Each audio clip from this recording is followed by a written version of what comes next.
আশা করি সবাই ভালো আছো। আজকে কথা বলবো অনার্স 2025 ভর্তি পরীক্ষাকে কেন্দ্র করে। মেইন টপিক মূলত ফার্স্ট রিসিপ এবং সেকেন্ড রিসিপ, এই দুইটা রিসিপ নিয়ে আজকে আমি কথা বলবো। এটা অনেকের জন্য গুরুত্বপূর্ণ আপডেট, অনেকের জন্য গুরুত্বপূর্ণ আপডেট নয়, আমি জানি। কারণ আমরা সবাই জানি যে অনার্সের ফার্স্ট মেরিট এবং সেকেন্ড মেরিট অলরেডি প্রকাশিত হয়ে গেছে, এবং ফার্স্ট মেরিটে যারা ছিল তারা কিন্তু ভর্তি প্রক্রিয়া শেষ, তাদের ক্লাসও শুরু হয়ে গেছে জুলাই 21 তারিখ থেকে। এখন সেকেন্ড মেরিটের ভর্তি প্রক্রিয়া চলছে, আবারও চলছে ভর্তি প্রক্রিয়া। এটা সম্ভবত 6 তারিখ পর্যন্ত চলবে, যতটুকু খবর আছে 6 তারিখ পর্যন্ত চলবে। তো যাই হোক, তোমরা যা যা পছন্দের কলেজ দিয়েছিলে, অনেকে ফার্স্ট মেরিটে সিট পেয়েছো, অনেকে সেকেন্ড মেরিটে সিট পেয়েছো, আর অনেকে কিন্তু সিট পাও নাই, আবার অনেকে পাসও করে নাই, 1 লাখ ফেল গিয়েছে আমরা জানি। তো এখন যারা পাস করেছো but first merit second merit কোনোখানে সিট পাও নাই, এখন তোমরা কী করবে? তোমরা কি বছর অনার্স করতে পারবে না? অবশ্যই পারবে। তোমার যদি রয়েছে 3টি সুযোগ। 3টি সুযোগ বলতে কেমন? একটা কোটার মেরিট দেবে তোমাদের, সেকেন্ড মেরিটে ভর্তি পরীক্ষা শেষে একটা কোটার মেরিট দেবে। কোটার মেরিট একটা, আর একটা ফার্স্ট লিস্ট স্লিপ, আর একটা সেকেন্ড লিস্ট স্লিপ। এই দুইটা লিস্ট স্লিপ তোমরা পাবা। হ্যাঁ, কোটা তো সবার নাই। কোটা আছে কাদের? প্রতিবন্ধী কোটা, ক্ষুদ্র নিগোষ্ঠী কোটা, শিক্ষা মুক্তিযোদ্ধাদের কোটা, পোষ্য কোটা ইত্যাদি কোটা, আরও অনেকে আছে হয়তো। যাই হোক, এরকম কোটা আছে। যাদের কোটা আছে তারাই কিন্তু পাবে, এগুলো রেজাল্টটা পাবে। বাকিরা কিন্তু পাবে না, কোটা সবার থেকে নাইও, কম বেশি কয়েকজন ছাড়া আর কার তেমন একটা কোটা নাইও। তাহলে এখন তোমরা কী করবে? তোমাদের শুধু খাতা মাত্র দুইটা, ফার্স্ট লিস্ট স্লিপ এবং সেকেন্ড লিস্ট স্লিপ। এখন আমি মূল কথাতে বলি। মূল কথাটা হলো, তোমরা যে first list slip second list slip choice দেবে 5টা কলেজ করে, এই 5টা কলেজ তোমরা চয়েস দেবে। কারণ 5টা কলেজ চয়েস দেবে, দিলে কি তোমরা সবাই চলে আসবে, সিট পেয়ে যাবে? কথাটা সেটা নয়।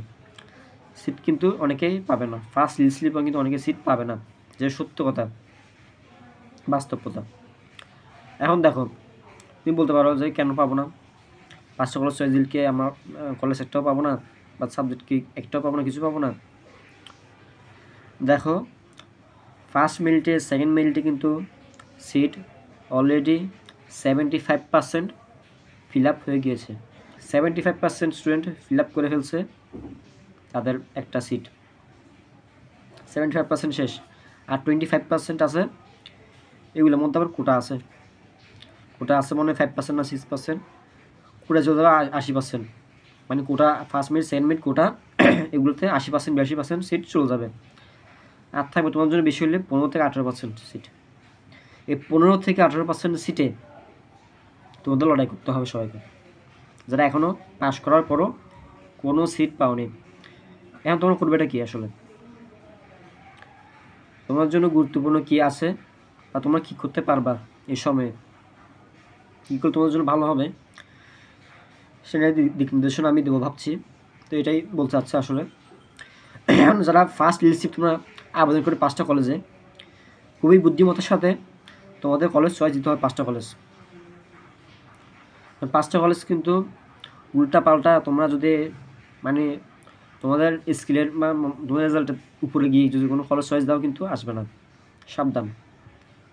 কারণ ফার্স্ট লিস্টে কিন্তু যথেষ্ট কম্পিটিশন হবে, তার থেকেও বেশি সেকেন্ড মেরিট লিস্টে কম্পিটিশন আরও বাড়বে, আরও দ্বিগুণ বাড়বে। তখন আরও খবর হয়ে যাবে তোমাদের আসলে, খুবই একটা বাজে অবস্থা হবে। তাই আমি বলবো, তোমরা কিন্তু ফার্স্ট লিস্ট স্লিপে সিট নিয়ে একটা নিয়ে নেওয়ার চেষ্টা করবে। সেকেন্ড লিস্ট স্লিপের অপেক্ষায় তোমরা কেউ থাকবে না, সেকেন্ড লিস্ট স্লিপের অপেক্ষায় কেউ থাকবে না, সবাই ফার্স্ট লিস্ট স্লিপে একটা সিট নিয়ে ফেলার চেষ্টা করবে। এখন করবে নাকি তোমরা এসের জন্য কিছু গুরুত্বপূর্ণ টেকনিক আমি বলবো তোমাদেরকে এখন। দেখো, আমি চট্টগ্রাম কথাটা বলি, যেহেতু আমি চট্টগ্রাম থাকি। চট্টগ্রামে নামি দামি কলেজ বলতে তোমার আছে Chittagong college, Mohsin college, commerce college, city college, বা সরকারি মহিলা কলেজ, এগুলোতে আছে, যেহেতু অনার্স চালু আছে আর কি। সবাই সব থেকে একটা সরকারি কলেজে 4 বছর অনার্স কোর্সটা কমপ্লিট করবে, কোনো সমস্যা নেই, করতে পারে। এর মূল কথাটা কি? অনার্স শেষ করতে হবে তো। এখন দেখো মনে করো তোমার জিপিএ আছে 9.00 আউট অফ 10, এটা এখান থেকে 100 মার্ক নেবে। আর 100 মার্ক তোমার এমসিকিউ পরীক্ষায় যত পেয়েছো এখান থেকে 100 মার্ক নেবে। এখন দুটো টোটাল করে দেখছো তুমি মোটামুটি তোমার 150-170 মতো থাকবে, মানে 150 থেকে 170 মতো থাকবে তোমার। তাহলে তুমি কী করবে? 150 থেকে 170 থাকলে নাম্বার 200-এর মধ্যে তুমি কী করবে? 150 থেকে 70। তোমার করণীয়টা কি? তোমার করণীয় হলো, তুমি মনে করো আগে কমার্স চয়েস দিছিলা বা চিটাং কলেজ চয়েস দিছিলা, ওইগুলো আবার তুমি ফার্স্ট লিস্ট স্লিপে দিও না, লিস্ট দিও না। অনেকে শুনতেছি মানে আগের কলেজটা আবার চয়েস নাকি দেবে সে, ফার্স্ট লিস্ট স্লিপ। এই ভুলটা একদম করা যাবে না। ফার্স্ট লিস্ট স্লিপে তোমার 5টা কলেজ চয়েস দেবা খুবই সাবধানতার সাথে, এবং সাবজেক্ট চয়েস, এটা মেইন। সাবজেক্ট চয়েস উল্টা পাল্টা দেওয়া যাবে না। এই সাবজেক্ট চয়েসটা কেমন দেবা সেটা নিয়ে আমি ভিডিও আনবো, গুরুত্বপূর্ণ একটা ভিডিও আনবো। আমি সাবজেক্ট চয়েস তোমরা কেমনে দেবা বা কেমনে দিলে তোমার একটা সুবিধা হবে সেসব নিয়ে ভিডিও আসবে একটা পর একটা।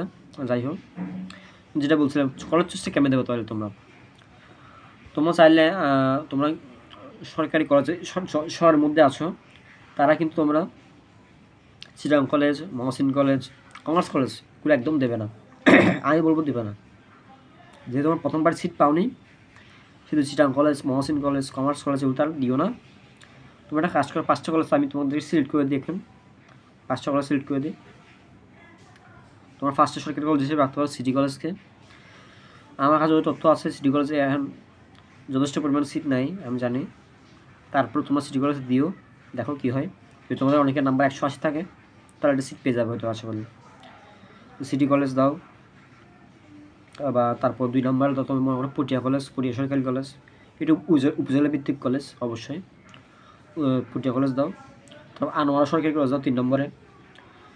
আনোয়ারা সরকারি কলেজ তোমার আবার সরকারি কলেজ আবার এবং উপজেলা ভিত্তিক কলেজ 3 নম্বর এটা দিতে পারো। 3টা সরকারি কলেজ হয়ে যাওয়ার পর 2টা তুমি একটু লো রেঞ্জে কলেজ দাও। এখানে তোমার 4 নম্বর তুমি হাজারতুজুর ডিগ্রি কলেজ দিতে পারবো। হাজারতুজুর ডিগ্রি কলেজ চান্দগাঁও থানায় অধীনে হাজারতুজুর ডিগ্রি কলেজ। তারপর তোমার 5 নম্বরে ইসলামী ডিগ্রি কলেজ অথবা এমইএস উমরগনি এমইএস কলেজ দিতে পারবা, বা কাপাসগুলা কলেজ আছে মহিলাদের জন্য। 5টা কলেজ তোমার চয়েস দিয়ে দেখো। আপাতত আমি বলবো আর সাবজেক্ট চয়েসটা তোমরা একটু সাবধানে দেবা। আর সাবজেক্ট চয়েস নিয়ে কী কী সাবজেক্ট চয়েস দিতে পারবা, কোন কলেজে কীরকম সাবজেক্ট চয়েস দেবা তোমরা, কোন কোন ভাবে টেকনিকে তোমার চয়েস দেবা, সব থাকছে নেক্সট ভিডিওতে। তাই সবাই একটা লাইক, কমেন্ট, শেয়ার করে পাশে থাকবে।